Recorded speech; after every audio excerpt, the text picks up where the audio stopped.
In our previous module, we explored what value flow is and why it matters. Now, let's talk about how to measure it effectively. After all, you can't improve what you can't measure, and measuring value flow requires looking at several different dimensions of how work moves through your system. Let's talk about building a value flow measurement system that works. We'll start with value stream mapping, a powerful technique for understanding your current state. The way I typically do this, if people are together in person, is to map out the whole process from ideation to where things are shipping. And here's what's interesting.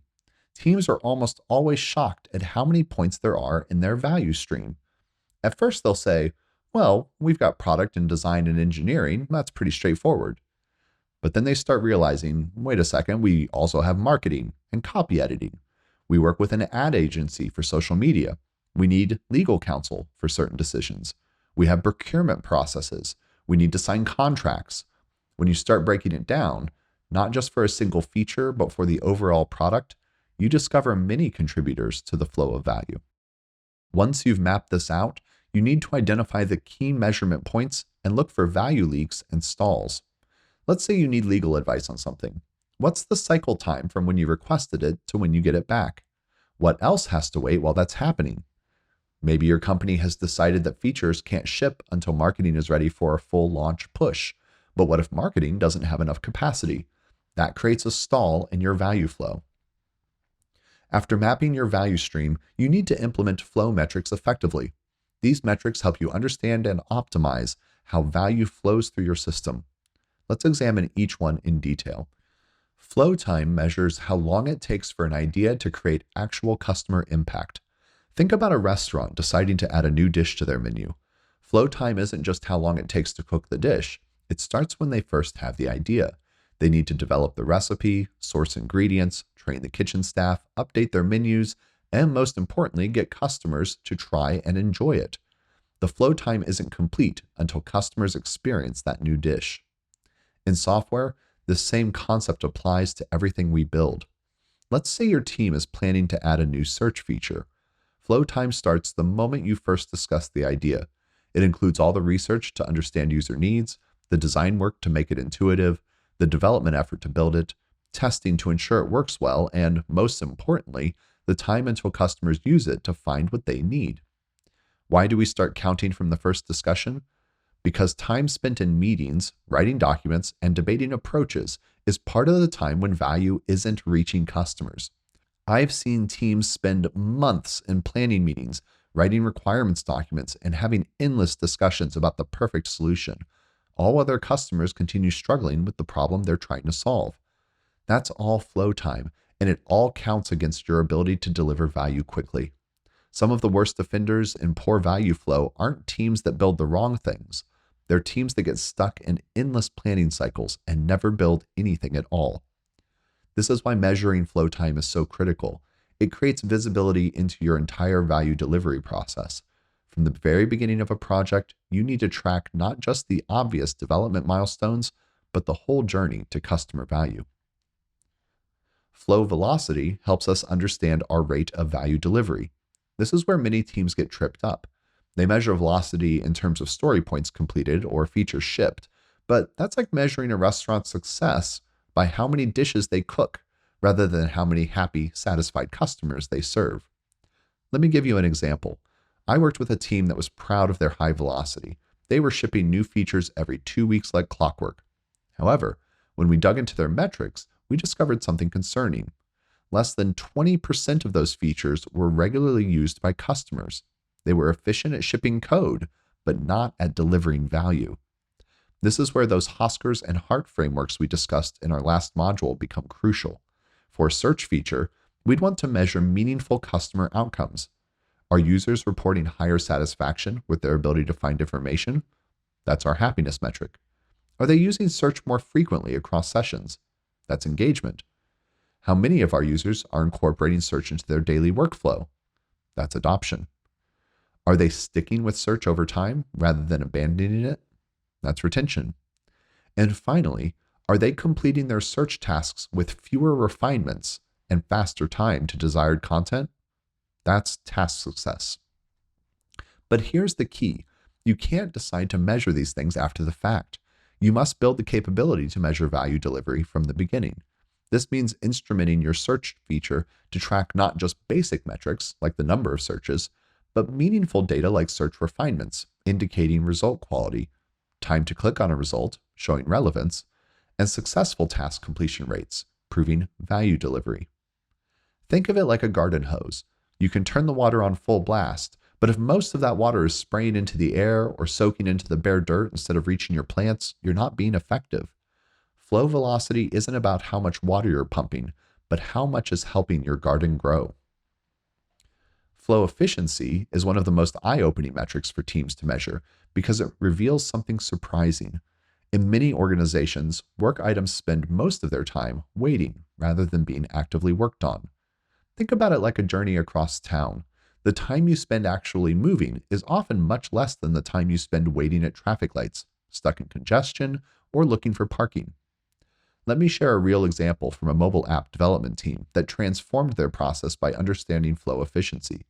They were working on a new user authentication feature, and when they measured their flow efficiency, they discovered something striking.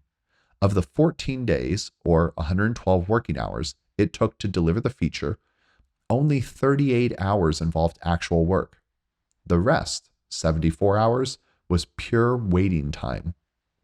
Breaking this down, they found specific wait states that were killing their efficiency.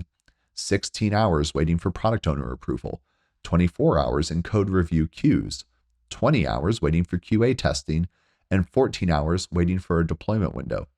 Their flow efficiency was just 33.9%, meaning there were nearly 2 hours of waiting for every hour of actual work. Most teams are surprised when they first measure their flow efficiency, often discovering that more than half their time is spent waiting rather than working. In this case, the team's initial 33.9% efficiency was actually better than they had expected, but they still saw tremendous opportunities for improvement. And here's the good news. Once you can see where the waiting happens, you can start to address it. This team worked to reduce their wait times by implementing daily stand-ups for faster product owner feedback, using pair programming to speed up code reviews, automating their QA tests, and moving to continuous deployment.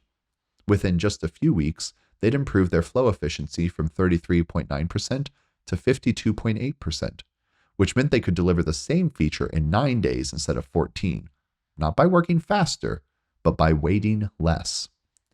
This insight about wait times isn't new. Fred Brooks identified this challenge decades ago in his seminal work, The Mythical Man Month. He found that the biggest time loss in software development often comes from inter-team communication and coordination. This is particularly relevant today when our organizational structures often mirror our product architectures. If one team has to wait for another team's input or approval, we've built inefficiency directly into our system. Think about your own organization. How much of your team's wait time comes from coordination with other teams? How many handoffs are built into your process? Often, what looks like a resource constraint, we need more developers, is actually a flow efficiency problem caused by how we've structured our teams and their interactions. Flow distribution looks at the balance of different types of value-creating work in your system. It helps answer a critical question. Are we spending time on the right things? This isn't just about features versus bugs. It's about understanding the full spectrum of work that delivers value to customers. Let me share a real example that transformed how a team thought about their work. A product team I worked with was constantly stressed, missing deadlines and feeling like they could never get ahead. When we analyzed their flow distribution, we discovered they were spending nearly 70% of their time on what they called quote-unquote urgent fixes. But digging deeper, we found something fascinating. Many of these quote urgent issues were for features that fewer than 5% of their customers used. This insight led to some powerful conversations. The team realized they were sacrificing strategic improvements that could benefit all their customers to handle tactical issues affecting very few. They weren't just measuring time spent on different work types, they were measuring opportunity cost. So they made changes. They established clear criteria for what constituted urgent, created a rotation for handling emergency work, and most importantly, carved out protected time for proactive improvements. They tracked their flow distribution weekly, watching how different types of work impacted their ability to deliver customer value. After 3 months, their flow distribution looked completely different. Urgent work dropped to 30% of their time. They used the freed up capacity to build automated tests, improving their deployment process, and create better monitoring, which further reduced the number of urgent issues they faced. It was a virtuous cycle. Better flow distribution led to better systems, which led to even better flow distribution. The key lesson here isn't about the specific percentages. Every product and team is different. The lesson is that you can't improve what you don't measure. By making flow distribution visible, teams can have data-driven conversations about where they spend their time and whether that aligns with where they create the most value. Understanding how you distribute work is only part of the picture. To truly optimize value delivery, you need to understand what's limiting your flow, your system's constraints.